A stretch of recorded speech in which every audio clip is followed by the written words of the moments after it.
Thank you for coming. Lovely to see you. I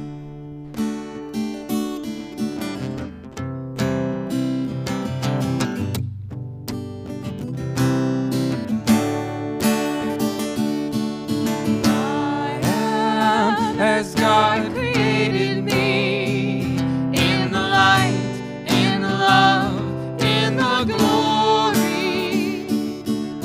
I am as God created me, in the light, in the love, in the glory. In the light, in the love, in the glory. In the light, in the love, in the glory. In the light, in the love, in the glory. I am. In the light, in the love, in the glory. In the light, in the love, in the glory. In the light, in the love, in the glory. I am. I am as God created me, in the light, in the love, in the glory. I am as God created me, in the light, in the love, in the glory. In the light, in the love, in the glory. In the light, in the love, in the glory. In the light, in the love, in the glory. I am. In the light, in the love, in the glory. In the light, in the love, in the glory. In the light, in the love, in the glory. I am. I am as God created me, in the light, in the love, in the glory. I am as God created me, in the light, in the love, in the glory.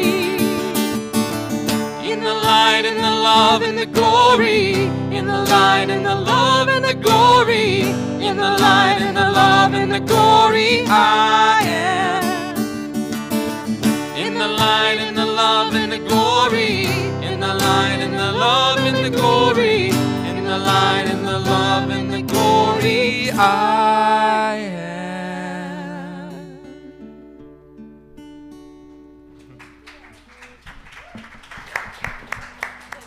Alyssa Narum and Mitchell Miller, I see. Yeah. A lot of life, love, and glory shining through here, right? Thank you so much, you two. It's always great to have you with us. Good morning. Good morning. It was interesting. People drifted in this morning, but a lot of you showed up. We were really a small prayer circle at the beginning here. Happy last day of June. Do you believe it already? Wow. I'm Kimberly Hawkins. I'm the senior minister here, recently back from Alaska, which I'll be talking a little bit about. And I want to welcome you all to Center for Spiritual Living Rogue Valley in partnership with Unity of Medford. We are a radically inclusive, spiritually progressive faith community. We teach tools to transform personal lives and help make a world that works for all. So we welcome you no matter where you may happen to be on your own personal spiritual journey. If there's anyone here for the very first time, we'd love you to raise your hand just so we can give you a little love. Anybody's first time? Not today. All right. And a big welcome also to those watching us online. If you haven't already done so, please put your cell phone either in airplane mode or turn it off. I want to introduce our practitioner, Carol Wythe, who will be doing our invocation and reading and wants to turn her phone off, I think. All right. And Laura Stewart, who is holding high watch throughout the service, praying throughout the service for us all. And she led our meditation this morning. And you've already met Alyssa and Mitchell. So I think that about covers it. Let's take a deep collective breath together as we turn it back over to our musicians to prepare us for our invocation and reading. And as a reminder, we don't clap after this particular song because we'll maintain that sacred space for prayer. Thanks so much.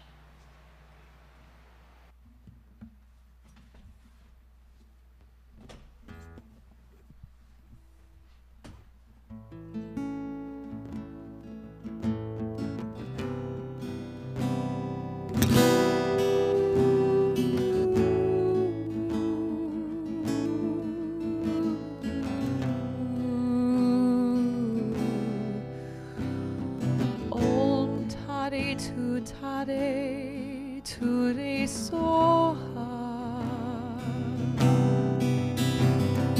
Om Tare Tu Tare Ture Soha.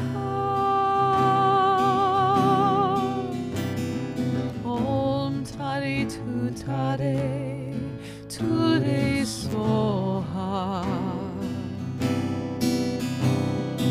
Om Tare Tu Tare Ture Soha. Om Tare Tu Tare Ture Soha. Om Tare Tu Tare Ture Soha. Om Tare Tu Tare Ture Soha. Om Tare Tu Tare Ture Soha.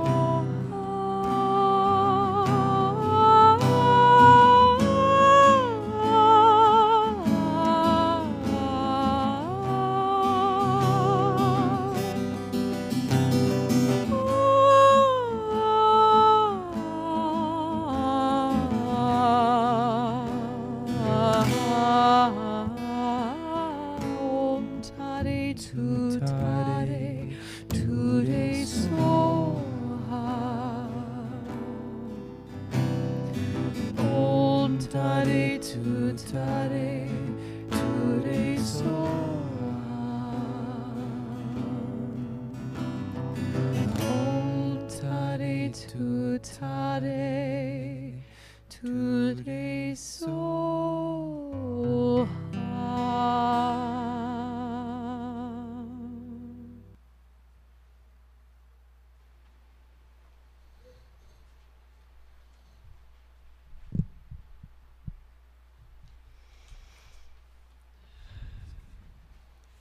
Let us go deep within to that place where we know we are one with the one power, the one presence, the one life, consciously calling that life forth in us. And in the divine presence, we hear God. We see God. We feel God.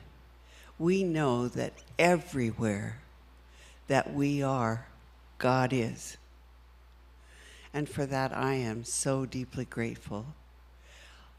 I and each member of this congregation are an individualized expression of the one life. How good it is to know that there's only one of us, and yet that one is inseparable from all.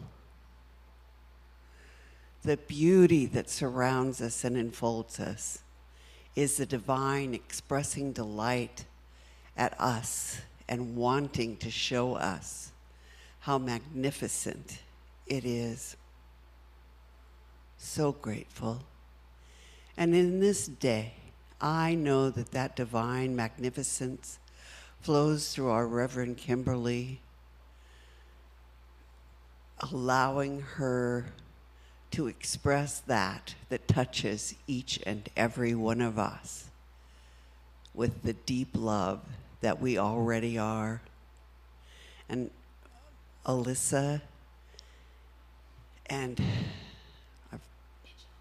Matthew, I think, I'm not sure, all of a sudden, have music that uplifts our hearts and opens our arms to the divine goodness. And the youth that are in the other room are deeply moved by the beautiful sacred space that they are spending time in.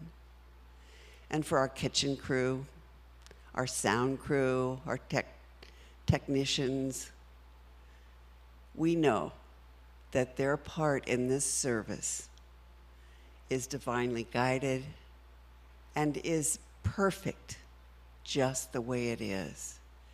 our church community that showed up here a little later than usual, but they're here and they're beautiful and their faces warm the universe. For all of it, I am just so deeply grateful for the people watching online and that will watch during the week. They are God incarnate as well. And our place in this universe is assured because we are only one, and we're the only one can be the God that we are. Thank you, God. And so it is. And for my reading today, I'm Carol Wythe. You know that a couple of times already this morning, so I don't probably need to tell you. I've chosen for my reading a poem from John O'Donohue's Bless the Space in Between Us. And it really resonated with me in regard to what Reverend Kimberly has been speaking about most of this month. Ladder to the Light is her book and her theme. And I just thought this was beautiful. It's called For Courage. When the light around you lessens and your thoughts darken until your body feels fear turn cold as stone inside, when you find yourself bereft of any belief in yourself and all you unknowingly leaned on has fallen, when one voice commands your whole heart and it's raven dark, steady yourself and see that it is your thinking that darkens your world. Search and you will find a diamond thought of light. Know that you are not alone and that this darkness has a purpose. Gradually, it will school your eyes to find the one gift your life requires, hidden within its night corner. Invoke the learning of every suffering you have suffered. Close your eyes, gather all the kindling about your heart, and create one spark. That is all you need to nourish the flame that will cleanse the dark of its weight-festered fear. A new confidence will come alive to urge you toward higher ground, where your imagination will learn to engage difficulty as its most rewarding threshold. And so it is.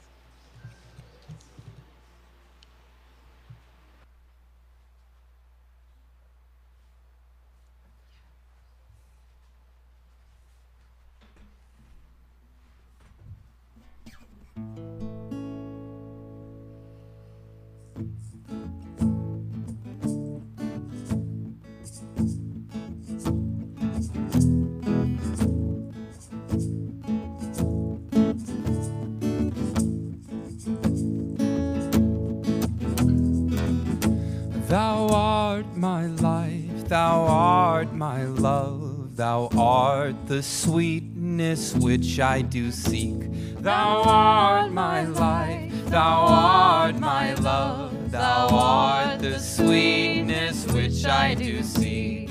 In the thought by my love brought, in the thought by my love brought, I taste thy name. So sweet, so sweet. Devotee knows how sweet you are. Devotee knows how sweet you are. He knows whom you let know. He knows whom you let know. Thou art my life, thou art my love, thou art the sweetness which I do seek. Thou art my life, thou art my love, thou art the sweetness which I do seek. In the the thought by my love brought, In the thought by my love brought, I taste thy name, so sweet, so sweet. Devotee knows how sweet you are. Devotee knows how sweet you are. He knows whom you let know. He knows whom you let know.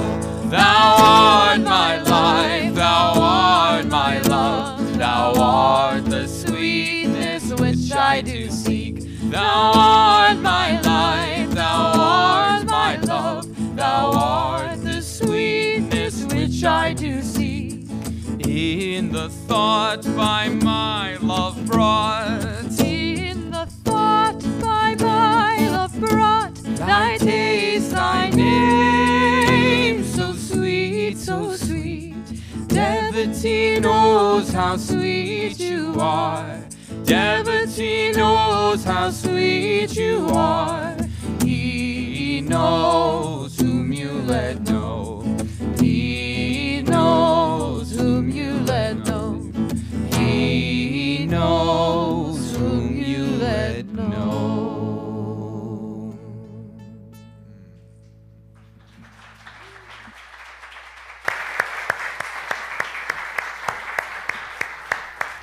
Absolutely beautiful, you two. Thank you, thank you, thank you. Wow. So this morning, we're wrapping up our series that we've been doing for about 6 weeks, A Ladder to the Light. First of all, I want to thank Laura Stewart, who is holding High Watch, for being our guest speaker last week. I haven't had a chance to listen to her whole talk, but she is always a joy, our soon-to-be minister, so thank you, Laura. And thank you to everyone, our crew, our video crew, and everyone who kept things going in my absence. I am not indispensable, and I love that fact. So this Ladder to the Light is a book, as most of you know by now, by Choctaw elder Stephen Charlton.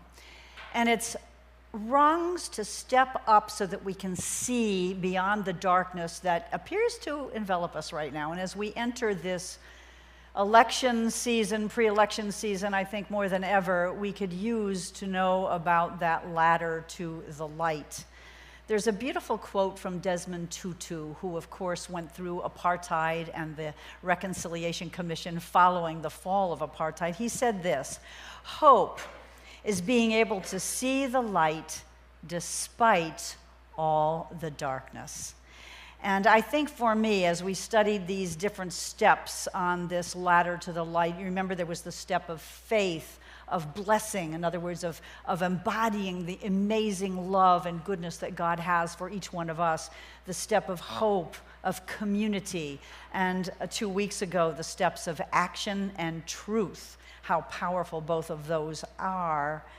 I think my biggest takeaway for me, and hopefully maybe for some of you from this series, is learning that what Desmond Tutu said is true, that hope is being able to see that light despite the darkness. Sometimes that's challenging, I think you'd agree, but we know that God is good, as the phrase goes, all the time. We know that divine order is ever unfolding because God's spirit, divine love, intelligence is always in charge. And I love what Carol read in that poem, if I can remember. Our imagination, let your imagination understand that challenges are the most rewarding threshold. Wow, that is quite a line. Our challenges are our most rewarding threshold as we step through to a new reality. So I believe not only is God good all the time and divine order unfolding, but I believe we have helpers both seen and unseen. I don't know how many of you subscribe to that, but whether we call them angels, guides, in addition to the amazing Almighty Spirit itself. And I want to tell you a little story about my recent trip where that became evident, at least to my friend, Reverend Larry Marie Heil. Interestingly enough, left for Alaska on June 20th, which was the summer solstice. I thought that was significant, considering we've been talking about the ladder to the light, and this was my trip to Alaska, the land of the midnight sun, on the longest daylight day of the year. But I went, I didn't know I was going to do this trip too much in advance. My friend, Reverend Larry Marie Heil, was my best buddy in ministerial school. We graduated together. She has a center in Baton Rouge, Louisiana, in the Deep South. If you can imagine a New Thought center in the Deep South, she's quite committed. Unfortunately, her daughter Tanya passed away in January, had a recurrence of cancer, and left behind 3 children, aged 16 to 24. And the family had planned this cruise to Alaska, and there was a spot available. Tanya wasn't able to go, clearly, and so I stepped in to accompany the family. Excited about the trip, but obviously still grieving. Larry grieving her daughter, and the children their mother. So, interestingly enough, before we went, I kept checking my app on my phone about the weather, and it didn't look very promising. You know, we were going to 3 cities on the cruise, Sitka and Ketchikan and Juneau, and the forecast was just cloudy every single day and possibly rain, and I thought, oh boy, you know, I'm sure we'll have a good time, but. And as luck would have it, we had absolutely gorgeous weather. The first day in Sitka was a little bit overcast, and we had a little bit of spritzing. And after that, we had sunshine galore. And Larry and I joked about it. She thinks that her mom, who the children call Gaga, who has also obviously passed away, and Tanya were probably behind the scenes organizing a little bit of light. And interestingly enough, I got a text from Larry yesterday, and Shannon's going to bring up a slide for us with a picture, because after I left the party, after the cruise to come home, 3 of them went on to Denali. This is Megan, the 16-year-old, and her older brother, Kaylin, in front of Denali, in Denali National Park. And if you've ever been to Denali, you probably know that the sun comes out about 10 days of the year in order for you to get this shot. And they were able to take it. They were blessed with an amazing weather. And so Larry, in her text, said to me, God is good and present here in all its glory all the time. And again, she felt like it was Spirit's way, and perhaps the angels of her mother and her daughter's way, of blessing these children who are in kind of a dark period, for sure, in their lives, of blessing them with some sunlight. Isn't that sweet? So I entitled the talk this morning, The Midnight Sun. As we know, well, as far north as Fairbanks, which I wasn't in Fairbanks, the sun rises each morning at about 3 a.m. and doesn't set until 1 a.m. Where we were in Hubbard at the glacier, the next 2 pictures, the sun sets at 10:30, but twilight lasts a lot longer.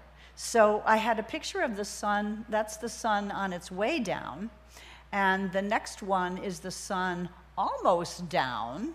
And you can see it's lovely. I mean, the sunsets were gorgeous. However, the next slide is taken after the sun completely disappeared. And as you can see, there's plenty of daylight still there.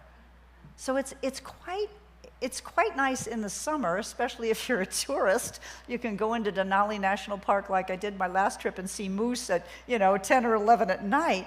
But remember that in the winter, the same period that they have daylight in the summer, they're having darkness for 20 or more hours a day. So I think Alaskans are probably given the best chance of any of us to practice this idea that even in the darkness, there's light. I can imagine it could be a little depressing to have only 3 or 4 hours of daylight, but to remember that that light that is God's presence doesn't disappear because there are clouds or rainy days or long, long nights. So I think that this idea is a great metaphor for life. You know, at the midnight in our lives, at the hardest times, the darkest times in our lives, the sun, metaphorically, Spirit's light, God's blessings, divine order, are all with us even when we cannot see the physical light. And I thought that, again, there was a line in the poem that Carol read. I was trying to remember it. Choose a diamond thought of life, of light. Choose a diamond thought of light when we're in the midst of darkness.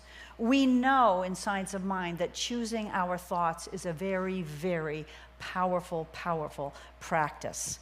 So the rungs that we're talking about on the ladder to the light this morning are the rungs number 7 of transformation and rung number 8 of renewal.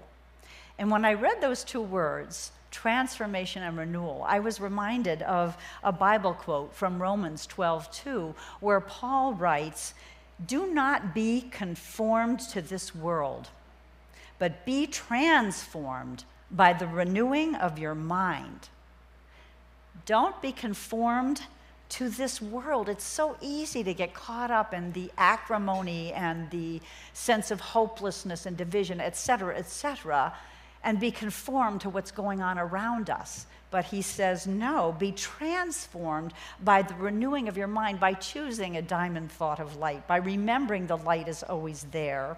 And he goes on to say that you may prove what is the good and acceptable, perfect will of God. What we teach in New Thought is the will of God is always for our best.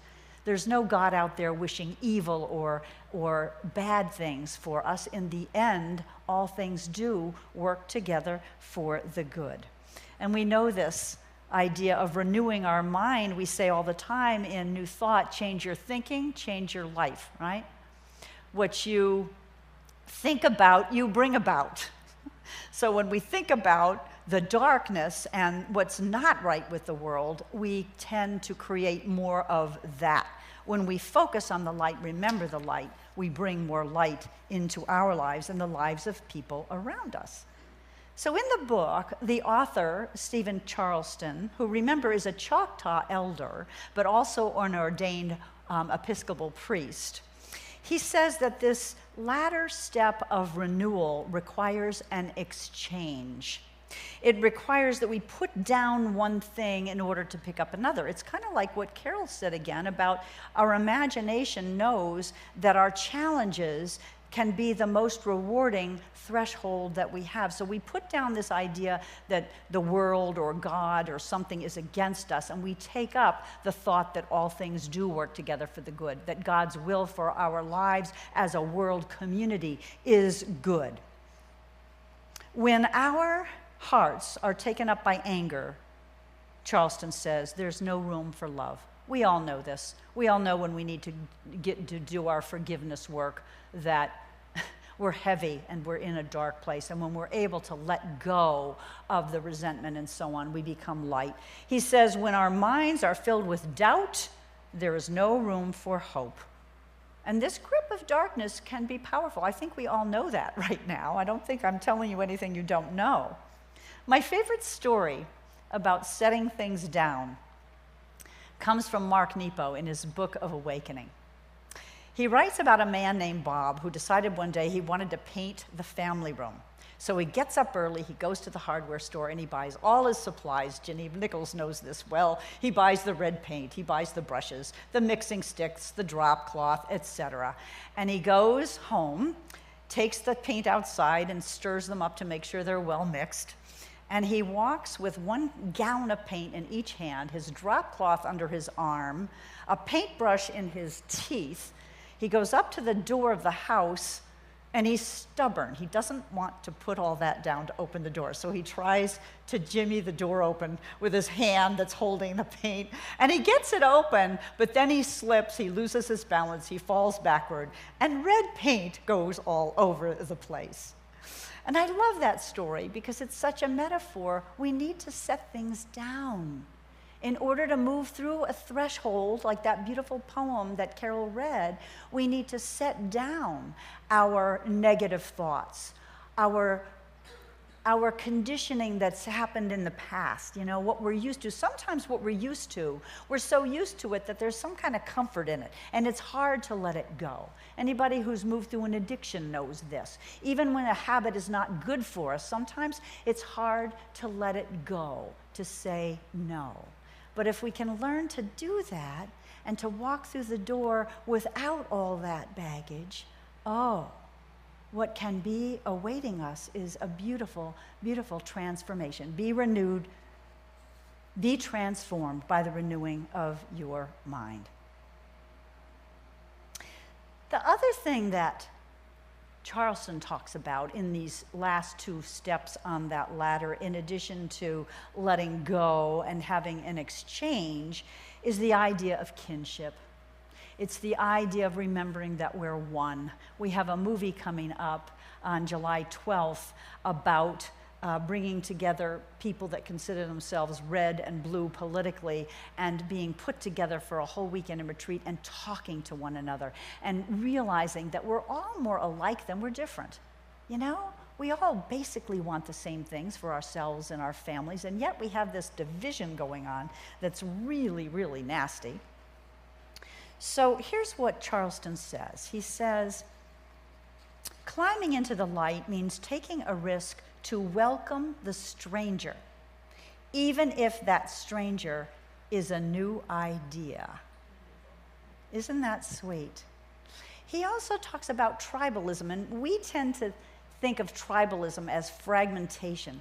He says in his tradition, that's not what tribalism is. It's understanding that we each have different beliefs, different religious practices, different ways of being. But tribalism in his belief system is respecting. It's mutual respect, something I think we're missing a bit in our culture today. I think you'd agree with me there.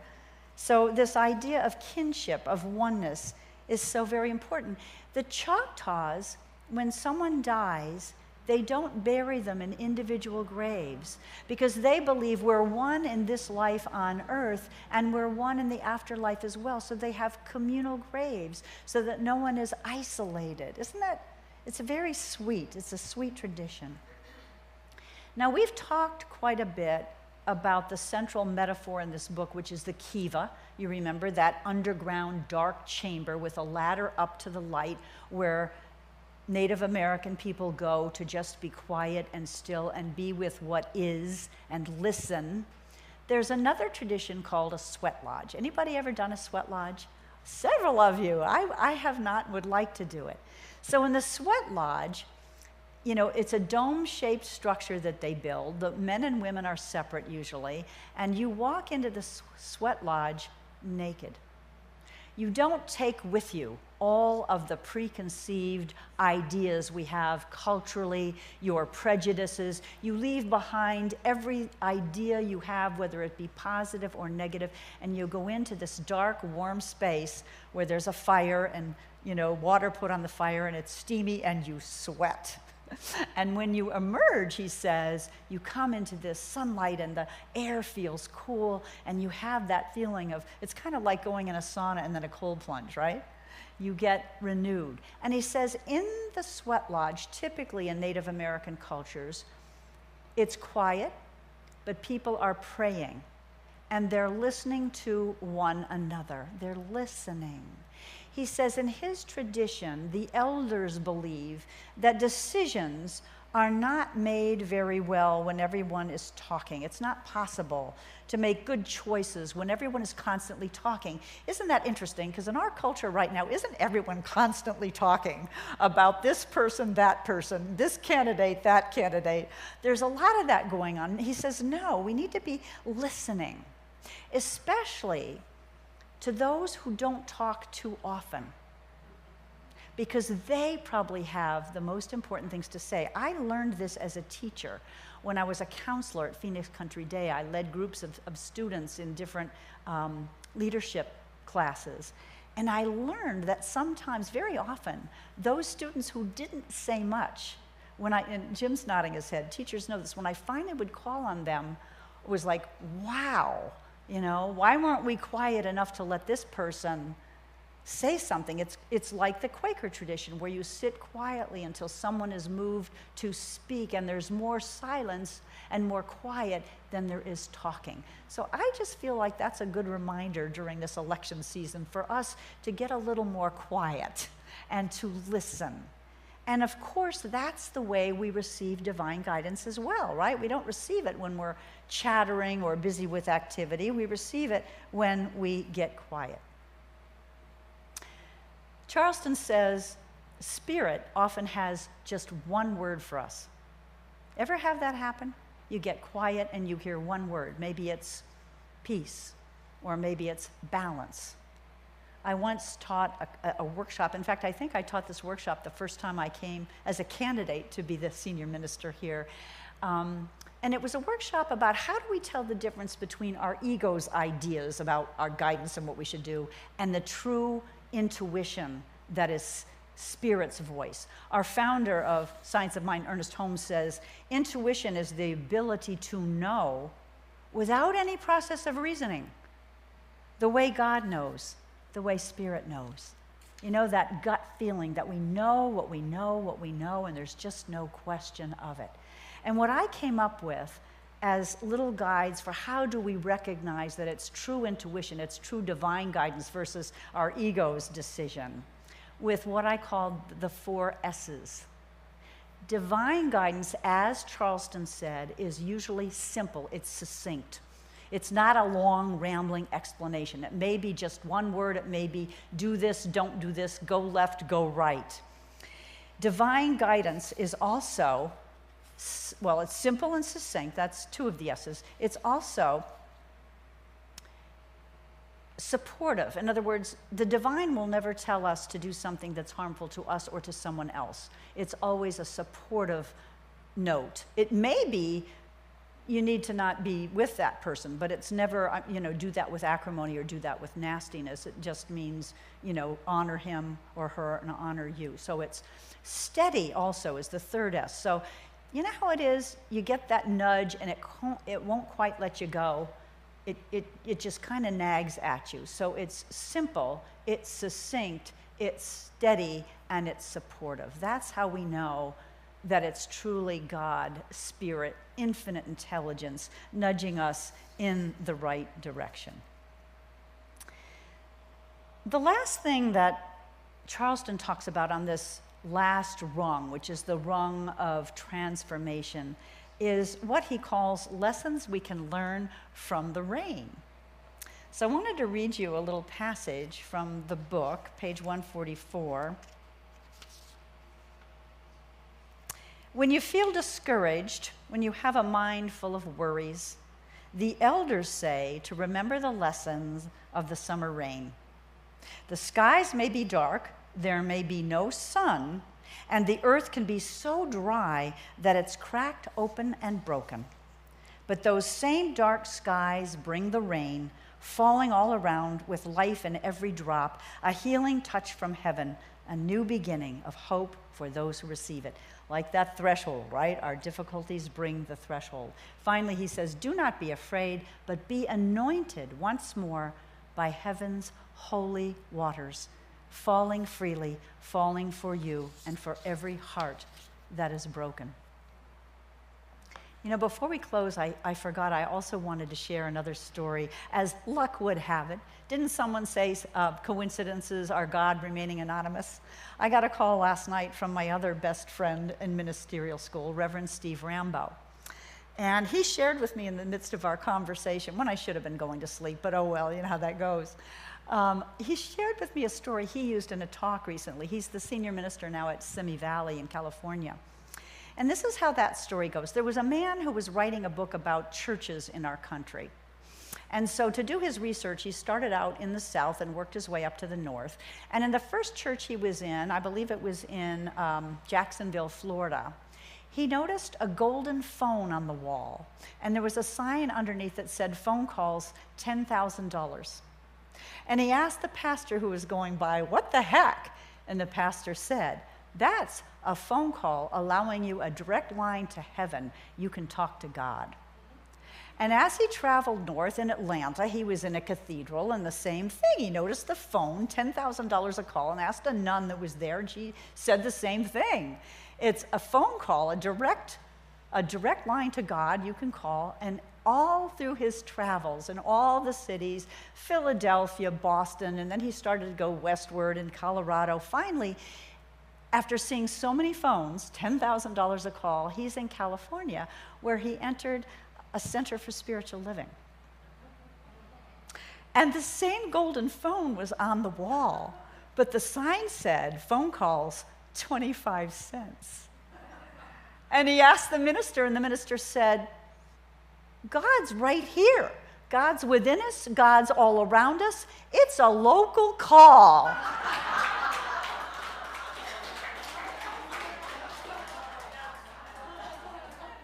What a beautiful reminder.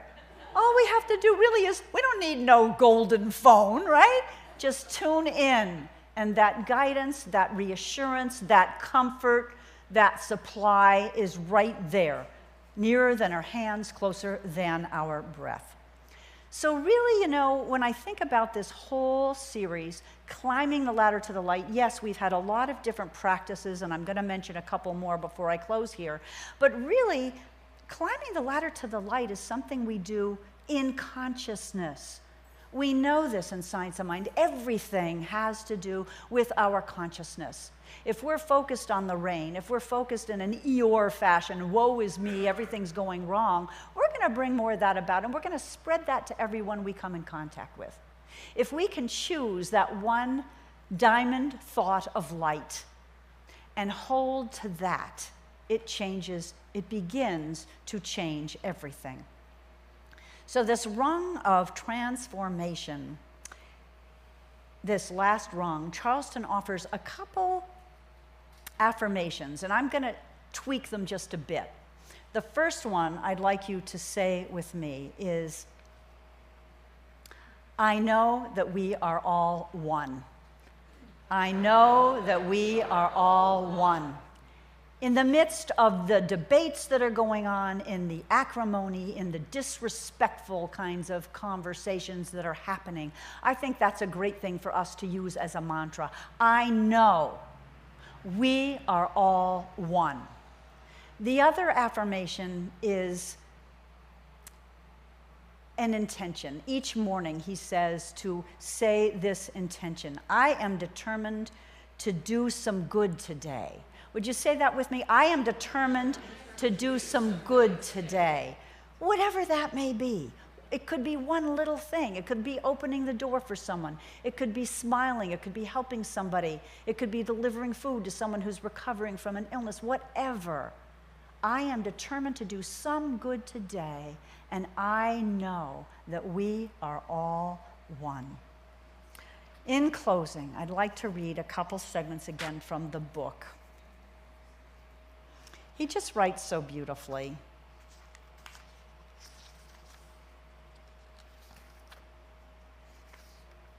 This is in that last rung of transformation. May the Spirit's peace come to you like snowfall in the night, silently and least expected, surrounding your home, covering your world, keeping you safe against all danger. May it rest upon your shoulder like the hand of an old friend, comforting and supportive, always there without the need for a single word spoken. May it lift you up like a spring storm, fresh with the scent of rain, clearing old hurts away with the winds of change, carrying your heart to heaven like a kite on the string of faith. May the Spirit's peace be with you like your deepest love, constant, steady, carrying beyond the compass of compassion to the depth of your soul, a stillness no power on earth could create or contain. Let's go into prayer, my friends. So breathing in and breathing out. Recognizing, as that second ladder rung on the ladder to the light reminded us, the ladder of blessing, that God's love Father, Mother, God, Spirit, infinite intelligence, whatever we choose to call it. That love is infinite, unending, unconditional, broader, bigger than any of us can possibly imagine.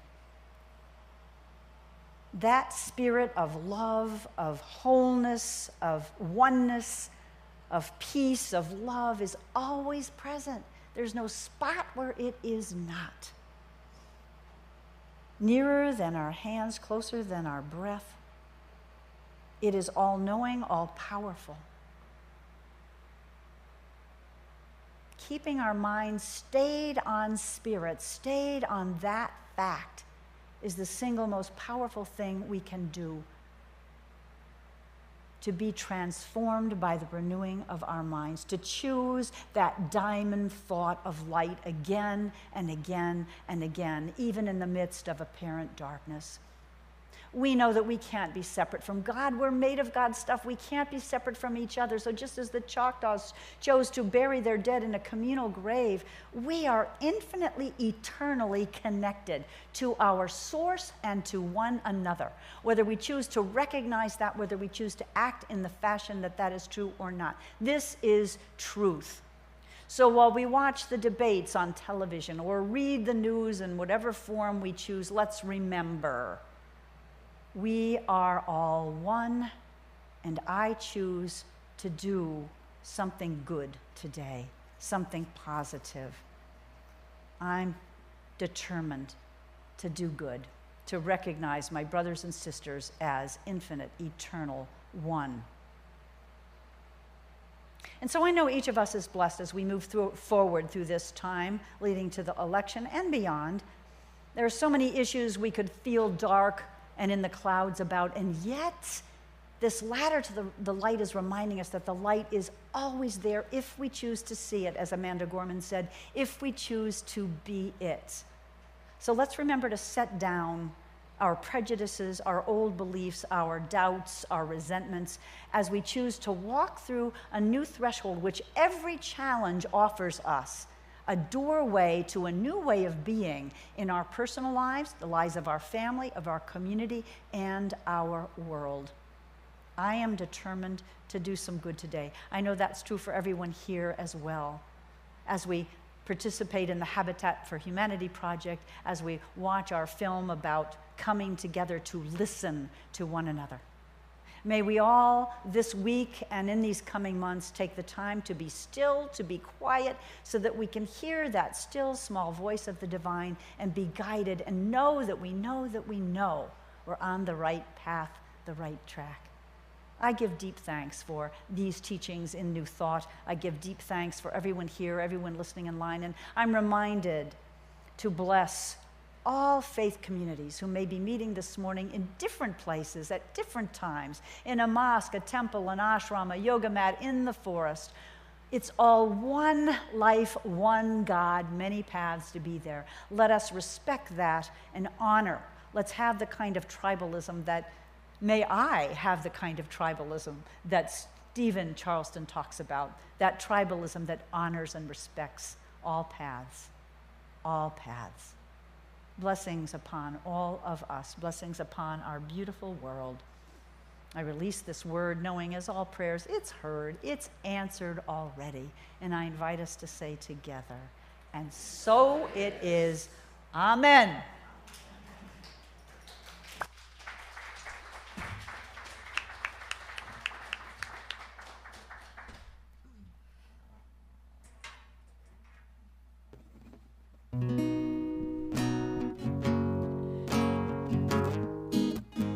Mitchell and I wrote this song in honor of the message today. It's called Midnight Sun.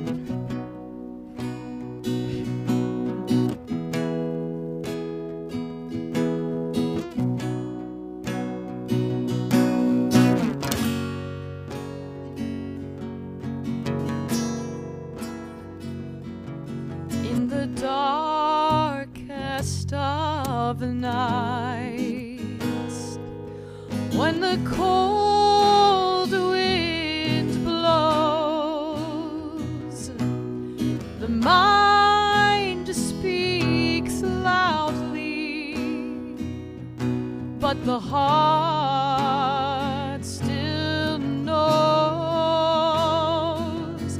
There's a light in the darkness that always shines on, loving all the world until the rising of dawn. Seek in the dark the midnight sun, forever shining its light for everyone.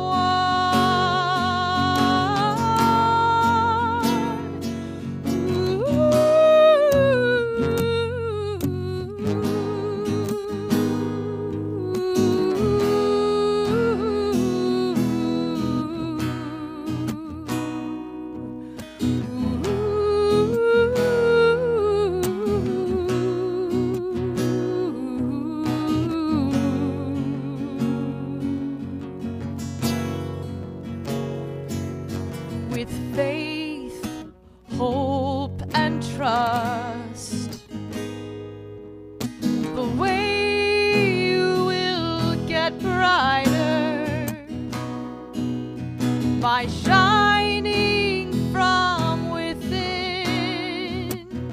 The Lord feels much lighter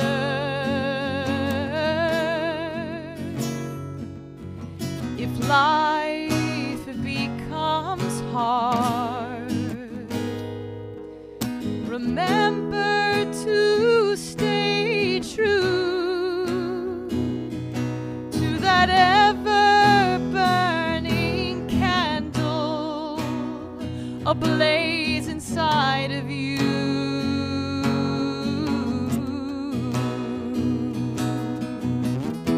Seek in the dark the midnight sun, forever shining its light for everyone.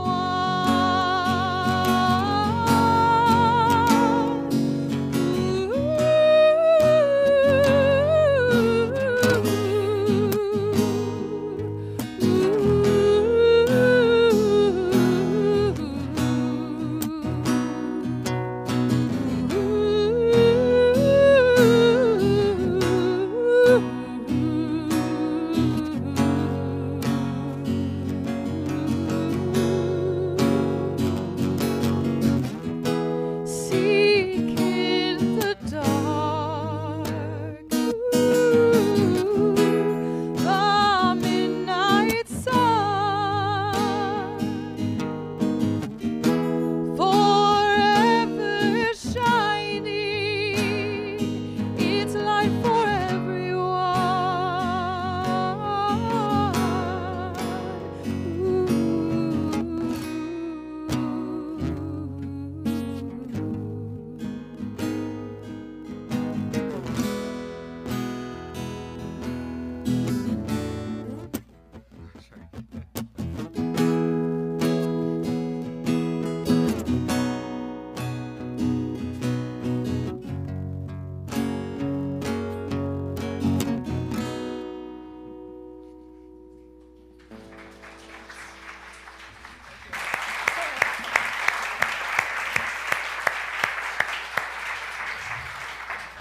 Oh my, Alyssa.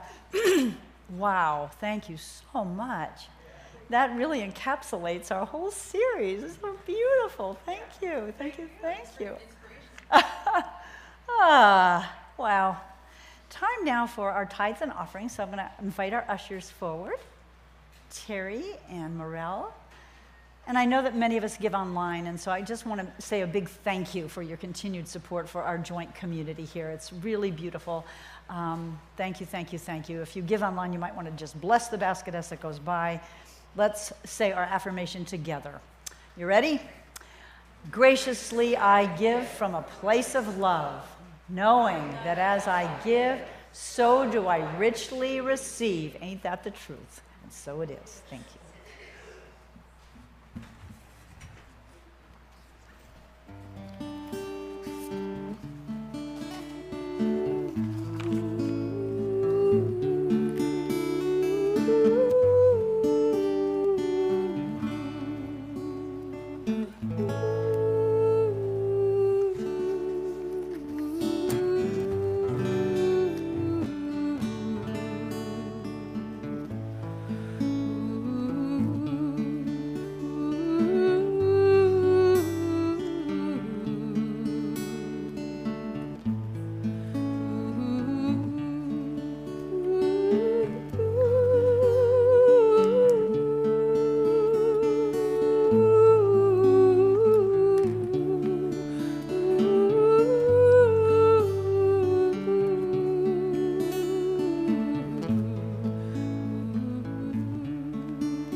We have lots going on here, several announcements. So today is the long-awaited Compassionate Care Team and Prospective Volunteer Meeting, and Reverend Kim Bebo, I believe, is going to come up and tell us just a little bit more about that.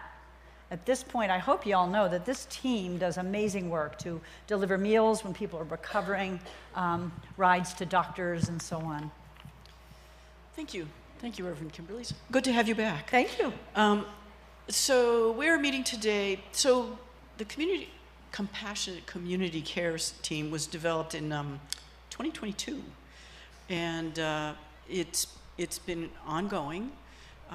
We always need more volunteers, and we have some ideas that need to be discussed among those volunteers. So not just somebody saying, we're going to do this.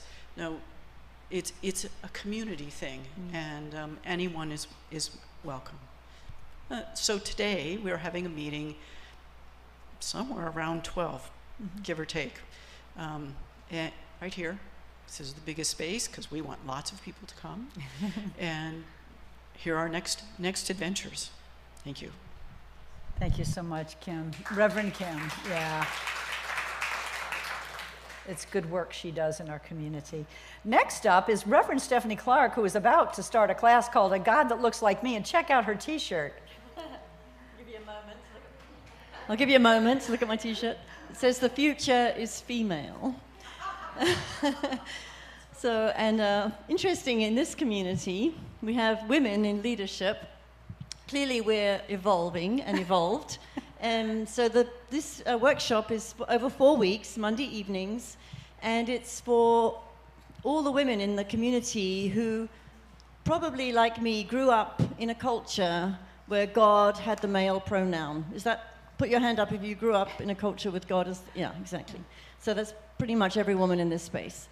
And even though we know in science of mind there's only one power, it's not masculine or feminine, and there's no gender, etc., etc., we didn't know that when we were in the womb. We didn't know that growing up as children. And so we've been subjected to quite a bit of negative conditioning with regard to being a woman growing up in a male culture.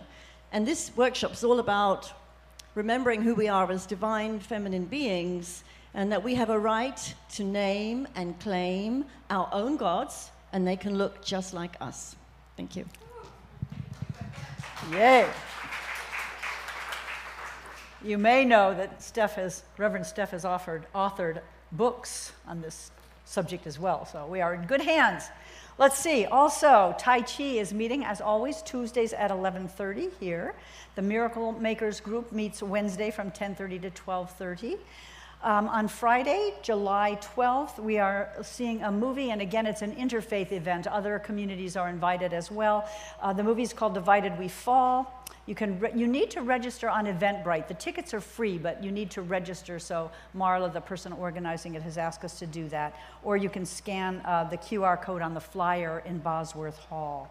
And finally, coming up, of course, on July 18th, I will be with our other volunteers helping build the All Faith Build Habitat for Humanity home in Ashland. I keep forgetting to bring some information. I'll put it in the newsletter about the family we'll be helping. It's very, very exciting.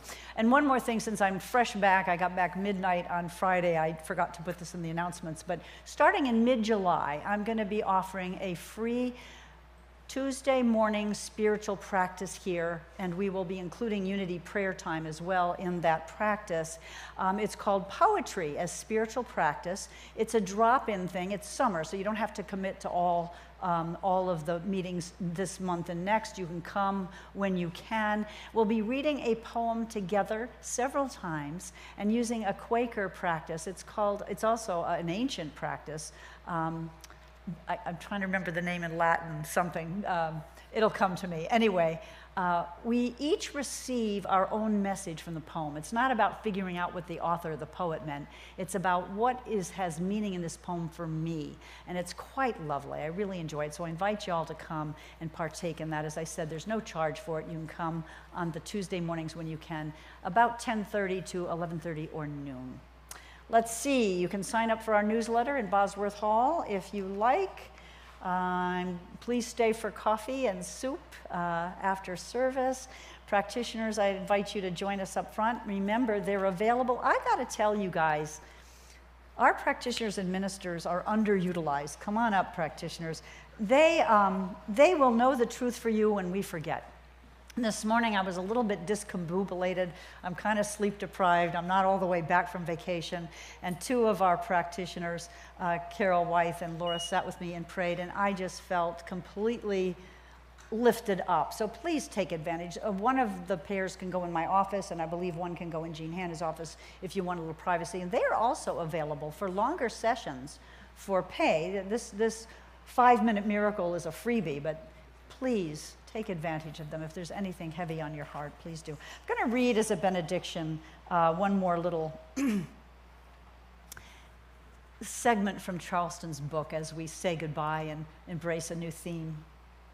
This confidence in the final victory of light over darkness is not for me alone, not for any one faith tradition, not for a private salvation, but for the whole tribe of the human beings. I love that he calls us the tribe of the human beings. What a shout of joy there will be when peace finally comes, when war is only a distant memory, and the last would-be tyrant has been sent packing, when the earth is a green garden beneath clear skies and clean waters, when the human family knows no caste of power or privilege, when every child sleeps in safety and no family aches of poverty. On that great day, amid the laughter and celebration, our descendants will pause to pray.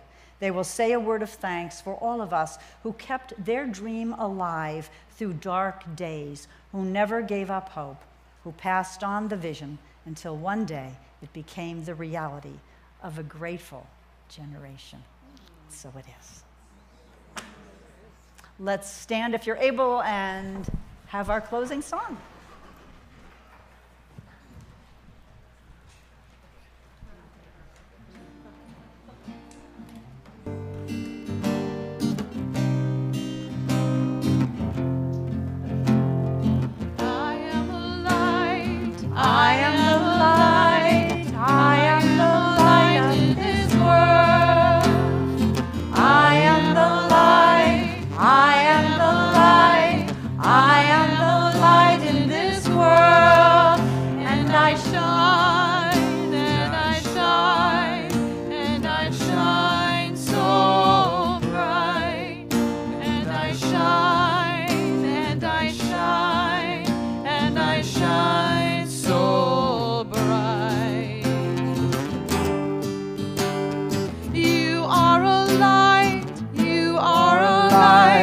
You are a light in this world. You are a light. You are a light. You are a light in this world. And you shine. And you shine so bright, and you shine, and you shine, and you shine so bright. We are the light, we are the light, we are the light of this world. We are the light, we are the light, we are the light of this world. And we shine, and we shine, and we shine so bright. And we shine, and we shine, and we shine so bright. And we shine, we shine, we shine, we shine, we shine.